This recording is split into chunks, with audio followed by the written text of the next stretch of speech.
नमस्कार, मैं हूं राजदीप। आप सभी का बहुत बहुत स्वागत है राजदीप डिकोड्स पर। तो पुतिन और ट्रम्प की मीटिंग के बाद मॉस्को से दिल्ली तक एक फोन कॉल आया और सबकी अटेंशन खींच लिया। रशिया के राष्ट्रपति व्लादिमीर पुतिन सीधे प्रधानमंत्री नरेंद्र मोदी को फोन करते हैं और अभी सभी न्यूज आउटलेट्स का यही हेडलाइन बना हुआ है। आइए इसको डिकोड करते हैं कि इस फोन से दुनिया भर में क्या मैसेज गया है। देखिए, सबसे पहले समझते हैं कि आखिर हुआ। देखिए, हाल ही में रशियन प्रेसिडेंट व्लादिमीर पुतिन और पीएम नरेंद्र मोदी के बीच फोन पर एक बातचीत होती और ये कोई मामूली कॉल नहीं। इस बातचीत का टाइम बहुत ही खास था। ये फोन कॉल तब हुआ है जब रशिया और यूएस प्रेसिडेंट डोनाल्ड ट्रम्प के बीच यूक्रेन क्राइसिस पर अलास्का में एक समिट होता है। क्रेमलिन यानी रशियन प्रेसिडेंट के दफ्तर के मुताबिक पुतिन ने पीएम मोदी को अमेरिका के साथ जो भी बातचीत हुआ है उसके बारे में मोदी जी को ब्रीफ किया है। लेकिन सबसे इंपॉर्टेंट कॉल इंडिया का माना जा रहा है। इस कॉल के बाद भारत के प्रधानमंत्री ने भी अपना स्टेटमेंट जारी किया है और भारत ने एक बार फिर से अपना पुराना और क्लियर स्टैंड दोहराया है। पीएम मोदी ने यहाँ पर जोर देकर कहा है कि रशिया यूक्रेन विवाद का हल सिर्फ बातचीत और कूटनीति से ही निकल सकता है। पीएम मोदी ने प्रेसिडेंट पुतिन को अपनी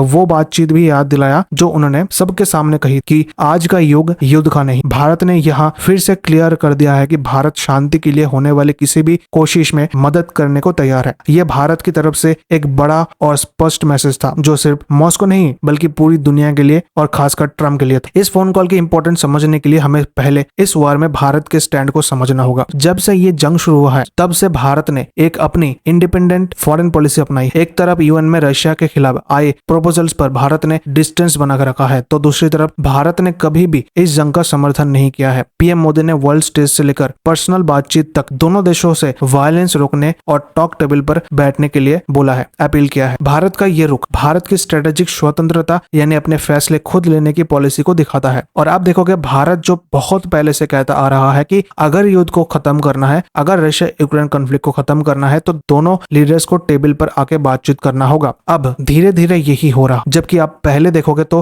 पहले जितने भी मीटिंग्स होती थी रशिया यूक्रेन को लेकर, पहले रशिया को मीटिंग से बाहर रखा जाता था। इसके ऊपर भारत ने भी कई बार बोला है कि ऐसे पीस नहीं होगा। इसके अलावा जैसा कि आप जानते हैं कि रशिया भारत का एक पुराना और भरोसेमंद साथी है, खासकर डिफेंस और एनर्जी के मामले में। वही अमेरिका और वेस्टर्न देशों से भी भारत के रिश्ते पिछले कुछ दशकों में काफी स्ट्रांग हुए हैं। लेकिन अभी के टाइम पे ट्रम्प के टैरिफ और इंडिया को डायरेक्टली रशियन ऑयल परचेस को लेकर जो भी एक टैरिफ लगाया गया है, साथ ही यूएस को पाकिस्तान का समर्थन, अभी के लिए दोनों देशों के बीच रिलेशन थोड़ा खराब हुआ है। और इसलिए पुतिन की तरफ से मोदी जी को कॉल आना साफ साफ डोनाल्ड ट्रम्प को यह मैसेज जाएगा कि ट्रम्प के टैरिफ के बावजूद इंडिया और रशिया की रिलेशन और ज्यादा स्ट्रांग हुआ है। और इसका एग्जाम्पल देखने को मिला है इंडिया की रशिया से ऑयल परचेस को लेकर। रिसेंटली ये रिपोर्ट्स आ रहे थे कि इंडिया ने अगस्त में रशिया से हाईएस्ट रिकॉर्ड पर रशिया से ऑयल परचेस किया है। करीब 2 million barrel per day India ने रशिया से क्रूड ऑयल परचेस किया है। तो पुतिन का इंडिया को कॉल कोई मामूली कॉल नहीं था। पहला और सबसे बड़ा कारण है भरोसा। पुतिन का अमेरिका से बात करने के बाद पीएम मोदी को फोन करना और अपडेट देना, ये भारत और रशिया के बीच के डीप रिलेशनशिप को दिखाता है। मतलब रशिया भारत को एक बड़े ग्लोबल प्लेयर के तौर पर देख रहा है जिसका ओपिनियन इंपॉर्टेंट है। दूसरा कारण है भारत की बदलती रोल। अब तक भारत को एक न्यूट्रल देश माना जाता था, लेकिन